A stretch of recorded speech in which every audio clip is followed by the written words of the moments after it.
is Father Bill. I'm parish priest across the water there in Brookfield, Jobestown and Springfield, and also one of the Vocations directors for the diocese. And Father James, he asked me this evening to give a sermon on vocations to the priesthood, because obviously it is an important topic, and I think any one of 5 minutes sermon will not be able to do it justice, but I'll do my best. I was reading the other day about this priest who once announced he was going to Rome the week after. And he said to people at the Mass, look, I'll be going to Rome next week. If you have a prayer, let me know and I'll light a candle for you in the city of Rome. And a woman approached him after Mass and she said, Father, I've been married for a number of years now. And myself and my husband, we haven't borne any children. Could you please light a candle so we may have children? The priest said, of course I'll do that. No problem whatsoever. 5 years passed. And the woman, she bumped into the priest one day and she said, Father, since you went to Rome and lit the candle, she said, I've given birth to 2 pairs of twins, a set of triplets, and now I'm pregnant with quadruplets. And then she gave the priest an envelope. And in the envelope was a ticket to Rome. And the priest said, oh my goodness, he says, there's no need to thank me, but I appreciate your gesture. And she says, no, Father, I'm not thanking you. I'm giving you a ticket to go back to Rome and blow out the candle. The power priest, huh? Friends, this year, the Irish bishops, they're dedicating, like I said, a whole year to the promotion for the vocations to the Diocesan Priesthood in particular, with the tagline, taking the risk for Christ. And the reason why the bishops are doing this, is spending a year on it, is obvious. We're in trouble. Vocations to the priesthood, particularly Diocesan Priesthood, are in drastic decline and deteriorating. So it's quite serious. Now, in one sense, we're kind of buffered from this vocational crisis here within the Tala region. We're very blessed to have a lot of churches with a lot of priests who are resident within each of the parishes. But that's not going to keep, friends. Within the next 10 years or less, it'll be a radically different set of parishes. Now, look, instead, friends, of me going on a negative rant about the lack of vocations and the priesthood, which obviously we can all see that, and not just going to go around and say, this is terrible, that's terrible. All we do is bounce off walls and end up back in the middle of the same problem. Because I think we've been in a state of worry, a state of pointing fingers of what is causing the issues, and this issue in particular, for decades. And I think it's time for us to get off our backsides to a point and to actually take a little bit of action in regards to it. However, that being said, there's 3 factors I'd just like to focus on a little bit here this afternoon, this evening, that have a tremendous effect on the lack of men who are stepping forward to seek holy orders as a priest. The reason why I'm doing that, there are 3 factors I think we can change.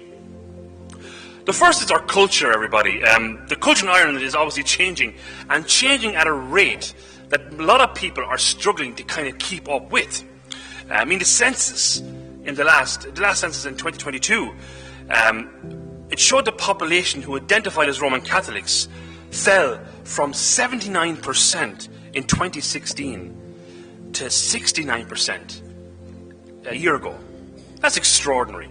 Now, anyone who knows anything to do with statistics, that's a monumental decline in such a short period of time.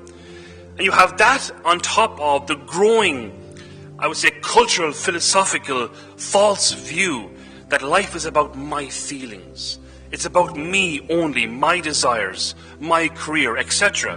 Which, of course, has turned into, I would say, a quasi-religious replacement of Catholicism, which only adds to the idea that God is not important in my life. I don't need God to be happy in my life. The usual stuff we hear the whole time. And all that is doing, everybody, it's fueling a culture where there's a lack of belief in God. And then with that, the religious and the spiritual practices that accompany it. In short, everybody, my point is our culture most certainly does not foster faith in God. Never mind vocations, but faith in God, and particularly in Christianity.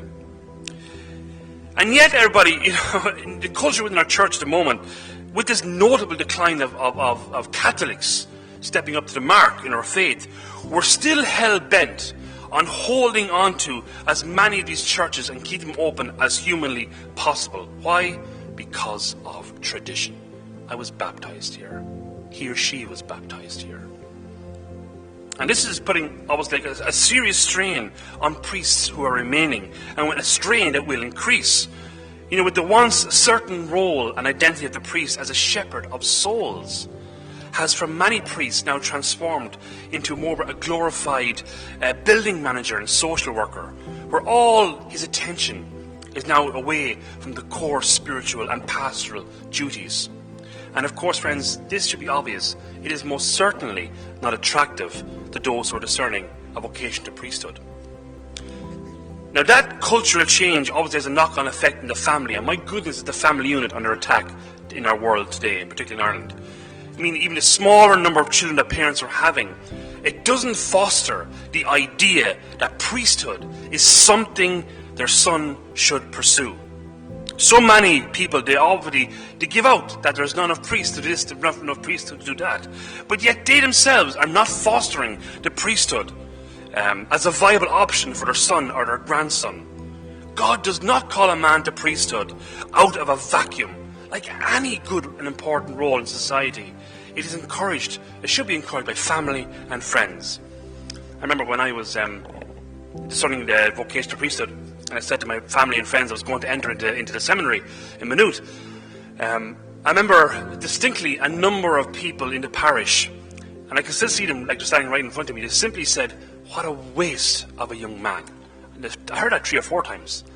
And these were from practicing Catholics. Mind-boggling. That's not faith in God, friends. A line like that. It really isn't. And third is prayer life.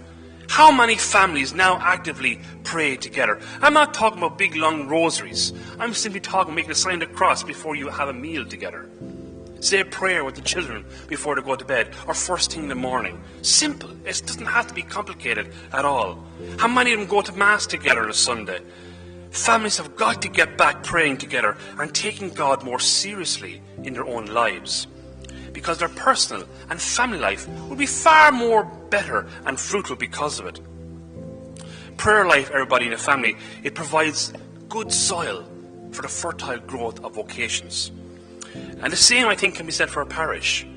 So much of our time, for those who are active volunteers at parish, is taken up with financial and maintenance issues due to the ever-increasing number of buildings we have to maintain. And that puts also strain on parish volunteers. We're getting fewer and fewer and have more and more wider areas to cover, when our aim should be quite simple. Simple evangelization. Prayer. Simple prayer. And I'm not talking about Mass. We can't have a cup of tea in this country without having Mass said somewhere. It's crazy. What about the Word of God, which is sacramental? What about Lectio Divina? What's the Rosary? We don't have Mass for every single thing. Moments where people of a parish come together and pray for their parish, pray for their families, pray for vocations to priesthood, religious life, married life, the single life. It's important. And I have found, everybody, and I'm sure but most of you are the same, the more specific we are with our prayers to the Lord, the more fruitful they actually become. It was very interesting to note of a survey from the United States about 7 years ago, which said, imagine this, 80% of seminarians came from 20% of parishes that actively prayed for vocations. This is a no-brainer, everybody. It really isn't. And all these factors, everybody, feed a society so that anybody who takes a risk for Christ, not just those who look for priesthood, but anybody who's vocal about their faith in the Lord, or to say they're publicly proclaiming themselves as Catholics, you will not get brownie points anymore from family, friends, or society. And this is a barrier. As Christians, we have to try and push through and not be afraid to speak about Christ publicly. Not be afraid to say, yes, I am Catholic and I'm proud of it. That's why Pope Francis once said recently, a vocation, he says, it flows from the heart of God, but it blossoms in good soil of faithful people. Prayer is the key. Prayer as individuals, prayer as a family, prayer as a parish. To pray particularly for vocations, for priesthood, is very important. God's call, everybody, to journey as a priest, it is countercultural and it is courageous, obviously. And therefore a man does need the supernatural help from God to take that risk for Christ. And a parish backing him up almost as a spiritual battery is colossally important and powerful and essential. As is any of us, like I said, who can take a risk for Christ today seriously or are vocal about him. So I'm calling everybody, I suppose, this year, to anyone who's listening, to men and women of parishes around our diocese, to not be afraid to ask your son or your grandson if priesthood is something he would consider thinking about.